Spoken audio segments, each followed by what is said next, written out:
আসসালামু আলাইকুম ওয়া রাহমাতুল্লাহি ওয়া বারাকাতুহু। আলহামদুলিল্লাহ ওয়া সালাতু ওয়াসসালামু আলা রাসূলিল্লাহি ওয়া বা'দ। সুপ্রিয় দর্শক, স্বাগত জানাচ্ছি সিনবাদ রিসোর্ট গ্রুপ রমাদান কারীম অনুষ্ঠানে, powered by Molla Supersol, co sponsor Islam bank, Al Arafah Islam bank, Pubali bank, Dhaka resort এবং ইনফিনিটির সৌজন্যে। দর্শক, সুন্দর আয়োজনে আমরা ইসলাম এবং জীবন ঘনিষ্ঠ বিভিন্ন গুরুত্বপূর্ণ বিষয় আলোচনা করে থাকি।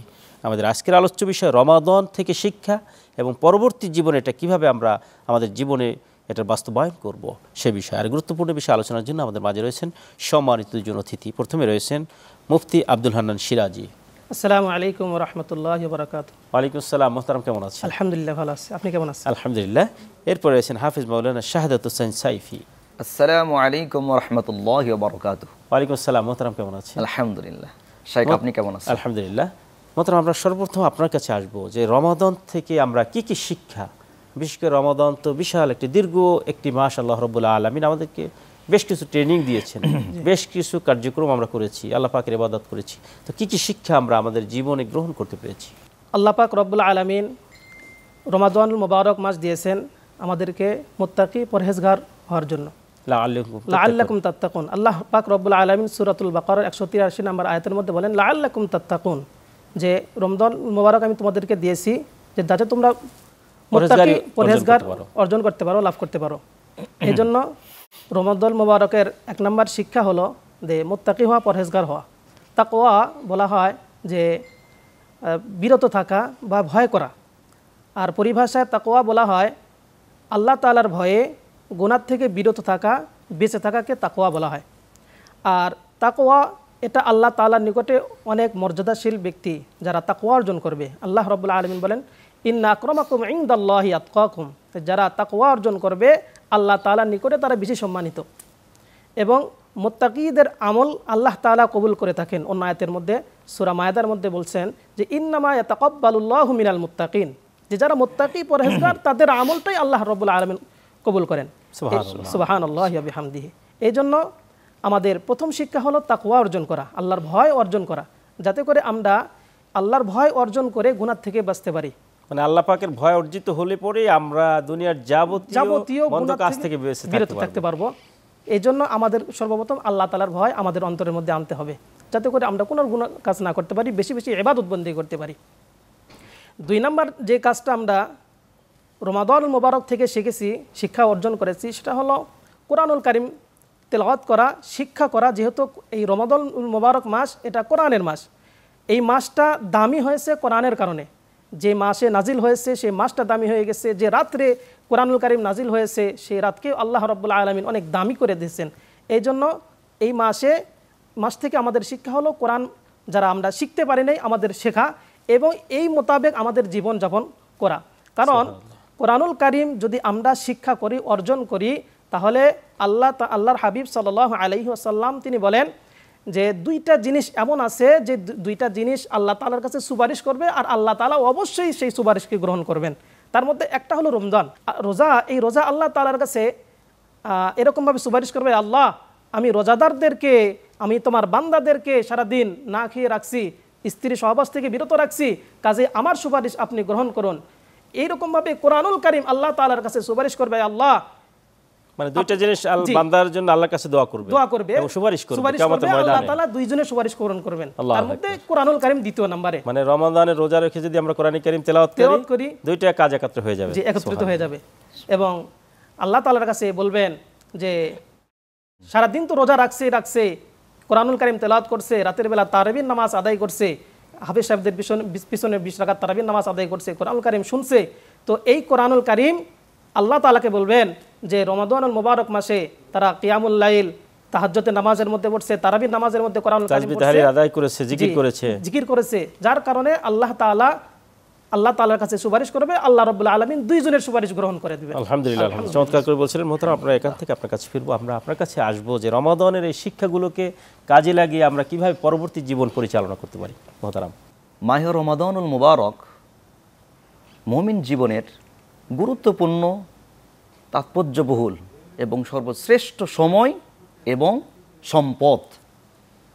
রমাদানুল মুবারকে যেভাবে আমরা ইবাদত বন্দেগী কাটিয়েছি, আমাদের পরবর্তী জীবনেও যেন এই ধারা অব্যাহত থাকে। 1 নম্বর ফরজ নামাজের গুরুত্ব দেওয়া, অর্থাৎ ফরজ নামাজ রমাদানে আমরা যেভাবে নিয়মিত আমরা নামাজ পড়েছি জামাতে, জি। রমাদান পরেও যেন মসজিদ খালি না হয়ে যায়, আমরা জি। যেন ঠিকমতো ফরজ মুসল্লি নামাজের continue গুরুত্ব দেওয়া, করি। ফরজ নামাজ আমরা সুতরাং অবশ্যই এখান থেকে আপনার কাছে ফিরবো আমরা। দর্শক আলোচনার পর্যায়ে সময় হলো একটু বিরতির, ফিরছি একটু পরেই, ততক্ষণ আমাদের সঙ্গেই থাকুন। দর্শক বিরতির পর আবারও স্বাগত জানাচ্ছেন। আপনারা দেখছেন সিনবাদ রিসোর্ট গ্রুপ রমাদান কারীম powered by Molla supersale, co sponsor Islam bank, Al Arafah Islam bank, Pubali bank, Dhaka resort এবং ইনফিনিটির সৌজন্যে। মোহতারাম, আপনি চমৎকার করে বলছিলেন, যে পয়েন্ট আউট করছিলেন, জি বলুন। জি, 1 নম্বর ছিল ফরজ নামাজের গুরুত্ব দেওয়া, অর্থাৎ ফরজ নামাজও জামাতের সহিত পড়া। আমরা রমাদানুল মোবারকে যেমন ফরজ নামাজ জামাতের সহিত আদায় করেছি, রমাদানের পরে যেন মসজিদ খালি না হয়ে যায়। কারণ রাসূল করিম সাল্লাল্লাহু আলাইহি সাল্লাম হাদিসে পাকে ইরশাদ করেছেন, আউয়ালু মা ইউহাসাবু বিল আবদু ইয়াউমাল কিয়ামাতি আস-সালাহ, অর্থাৎ কিয়ামতের দিন সর্বপ্রথম বান্দার নামাজের হিসাব হবে। এই জন্য আমরা রমজানের পরেও ফরজ নামাজ জামাতের সহিত আদায় করবো ইনশাআল্লাহ। 2 নম্বর বিষয়, রোজার বিষয়টা ধারাবাহিকভাবে বজায় রাখা, অর্থাৎ রমজানের পরেও অনেক নফল রোজা রয়েছে, এই রোজাগুলো ধারাবাহিকভাবে বজায় রাখা। যেমন শাওয়ালি 6 রোজা, রাসূল করিম সাল্লাল্লাহু আলাইহি সাল্লাম হাদিস পাকে ইরশাদ করেছেন, মান সামা রমাদান ওয়া আতবাহু সিত্তাম মিন শাওয়াল কানা কাসিয়ামিদ দাহরি কুল্লিহি, অর্থাৎ যে ব্যক্তি রমাদান মাসে রোজা রাখলো এবং পরের শাওয়াল মাসে 6 রোজা রাখলো, সে যেন সারা বছর রোজা রাখলো। এইটা গুরুত্ব যদি আমরা অনুধাবন করতে পারি, দর্শক, আমরা যদি এই গুরুত্ব অনুধাবন করতে, অর্থাৎ রমাজানের রোজাটা রাখলাম, সঙ্গে যদি আমরা শাওয়ালের 6টি রোজা রাখতে পারি, তাহলে কিন্তু আমরা পরিপূর্ণ 1 বছর রোজা রাখার সওয়াব, অর্থাৎ এটা কিন্তু আমরা মিস করবো না। এটা কিন্তু খুব গুরুত্বপূর্ণ একটি আমল, আল্লাহ রাব্বুল আলামিন কি নিয়ামত আমাদের জন্য রেখেছেন। জি। এরপরে প্রতি মাসে 3টা রোজা রাখা, 13, 14 এবং 15, এই 3টা রোজাকে বলা হয় আইয়ামে 20। এই 3টা রোজা রাখার চেষ্টা করা। এটা অন্যান্য উম্মতের জন্য এটা ফরজ ছিল, অন্য নবীদের উম্মতদের জন্য, অন্য নবী উম্মতের ফরজ ছিল, আমাদের জন্য সুন্নত। এরপরে সপ্তাহে 2টা দিন রোজা রাখা, সোমবার এবং বৃহস্পতিবার, যে রাসূল সাল্লাল্লাহু আলাইহি ওয়াসাল্লাম সপ্তাহে 2 দিন রোজা রাখতেন। এরপরে দান সদকা করা। আমরা রমজানুল মোবারকে যারা সম্পদশালী ছিলাম, সদকাতুল ফিতর এবং যাকাত আদায় করেছি, দানের হাত যে প্রসারিত করেছি, এই প্রসারণটা যেন রমাদানের পরেও কন্টিনিউ করি। অন্যান্য দান সদকা করেছি, রমজানের পরেও যেন এই দান সদকার এই হাতটা প্রসারিত থাকে। এরপরে নফল ইবাদত বেশি বেশি করা, নফল যে ইবাদতগুলি রয়েছে এগুলো বেশি বেশি করা। যেমন নফল নামাজ, শেষ রাতে তাহাজ্জুদ, রাসূল করিম সাল্লাল্লাহু আলাইহি সাল্লাম হাদিস পাকে ইরশাদ করেছেন, আফদালুস সালাতি বাদাল ফারিদা সালাতুল লাইল, অর্থাৎ ফরজ নামাজের পরেই সর্বোত্তম নামাজ হলো শেষ রাতের নামাজ, অর্থাৎ তাহাজ্জুদের নামাজ। ফাতাহাজ্জাত বিহি নাফিলাতাল লাক, আল্লাহ পাক নিজে বলছেন। জি, এই জন্য তাহাজ্জুদের গুরুত্ব দেওয়া, মানে আল্লাহর ওলি হওয়ার জন্য, আল্লাহর নৈকট্যশীল বান্দা হওয়ার জন্য তাহাজ্জুদের বিকল্প নেই, খুবই জরুরি একটি বিষয়। সকালে ইশরাক নামাজ পড়া, এরপরে চাশত পড়া, সন্ধ্যার সময় যাবতীয় আমলগুলো যেখানে যেটা পরিপূর্ণ একটা শখ আকারে করা এবং প্রতিটা আমল আমরা কন্টিনিউ করা, কোনো হারামের সঙ্গে জড়িত না হওয়া, সুদ ঘুষ এগুলোকে যেভাবে বর্জন করেছি রমাদানে, এটা কন্টিনিউ করা, যাতে আর সুদ ঘুষ আমাকে কোনোভাবেই যেন আমাকে আক্রমণ না করতে পারে, আমার সঙ্গে কাছে ঘিসতে না পারে। জি। এরপরে আরেকটা গুরুত্বপূর্ণ পয়েন্ট হলো যে বেশি বেশি কোরআন কারীম তেলাওয়াত করা। আল্লাহু আকবার। যেহেতু রমজান মাসে কোরআন কারীম নাজিল হয়েছে, রমজান মাসে আমরা বেশি বেশি কোরআন কারীম তেলাওয়াত করেছি, এই ধারা যেন সারা বছর অব্যাহত থাকে, বেশি বেশি কোরআন কারীম যেন আমরা তেলাওয়াত করতে পারি। অর্থাৎ আমরা আমাদের জীবনটা একটি সম্পদ, এই জীবনের এই সময়টুকু আমাদের জন্য সম্পদ, এটাকে যত বেশি আমরা আমলের মাধ্যমে কাটাতে পারবো, ততই আমরা পরকালীন বেশি পাথেও আমরা অর্জন করতে পারবো। আপনি চমৎকার করে বলছিলেন। মোহতারাম, আমরা আপনার কাছে সর্বশেষে আসবো যে রমাদান থেকে তো মোহতারাম বলছিলেন কন্টিনিউ করা আমলগুলো, আপনাদের শিক্ষার ব্যাপারে আলোচনা করেছিলেন এবং 2টা পয়েন্ট আউট করেছিলেন, ওখান থেকে যদি বলতেন। জি, 3 নম্বর পয়েন্ট হলো যে রমজান মাস এটা সহমর্মিতার মাস, এই জন্য একে অপরের প্রতি দয়া। নবী করিম সাল্লাল্লাহু আলাইহি ওয়াসাল্লাম বলছেন যে তোমরা রমজান মাসে যারা তোমাদের চাকর বাকর আছে তাদের কাজকে তোমরা কমায় দাও, তো একে অপরকে তোমরা সাহায্য সহযোগিতা করো, স্ত্রী কাজে পারতেছে না তাকে একটু সাহায্য সহযোগিতা করো। তো এইগুলো শিক্ষা আমরা রমজান থেকে পাই। নাম্বার 4 যেই শিক্ষাটা আমরা পাই সেটা হলো ধৈর্য ধারণ করা, যে রমজান মাস আমাদের সামনে খাবার একদম রেডি আছে, এরপরে ঘরে সুন্দরী স্ত্রী রয়েছে, হালাল স্ত্রী রয়েছে, আমরা সেখান থেকে বিরত থাকতেছি, মানে আল্লাহ পাকের বিধানকে প্রতিপালন করে আমরা এই সব বিষয় হালাল জিনিসটাকে আমরা অ্যাভয়েড করছি, জি অ্যাভয়েড করতেছি, যার কারণে আমাদের এখান থেকে আমরা ধৈর্য শিখতেছি যে কোনো বিষয়। নবী করিম সাল্লাল্লাহু আলাইহি ওয়াসাল্লাম হাদিস শরীফের মধ্যে বলছেন যে রমজান মাসে কেউ যদি তোমাদেরকে গালি দেয় তাহলে তোমরা তাদেরকে গালি দিও না, বরং বলো যে আমি রোজাদার, এতটুকু তোমরা বলো। তার মানে ধৈর্য ধারণ করা রমাদান আমাদেরকে শিখাইছেন। 5 নম্বরে যেই বিষয়টা রমজান থেকে আমরা শিক্ষা পাই সেটা হলো ইখলাস। আমরা যে কোনো আমল করব, যে কোনো কাজ করব, এই আমলের মধ্যে ইখলাস থাকতে হবে।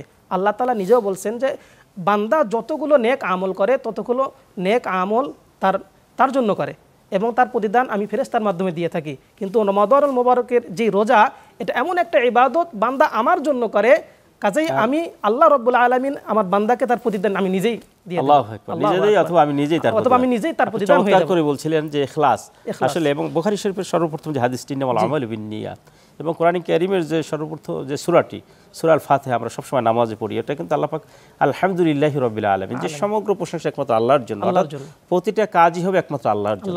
আল্লাহর জন্য হওয়া মানেই ইখলাস। মোহতারাম, আপনারা উভয় চমৎকার করে আলোচনা করছিলেন, আপনাদের উভয়কে মোবারকবাদ জানাচ্ছি।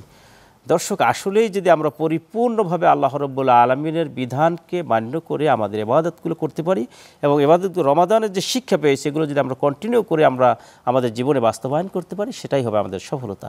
সে আশাবাদ ব্যক্ত করে আগামী পর্ব দেখার আমন্ত্রণ জানিয়ে আজকের মতো এখানেই বিদায় চাচ্ছি। হায়দা মা ইনদি ওয়াল ইলমু ইনদাল্লাহ আলাইহি তাওয়াক্কালতু ওয়া ইলাইহি উনীব। আসসালামু আলাইকুম ওয়া রাহমাতুল্লাহি ওয়া বারাকাতুহু।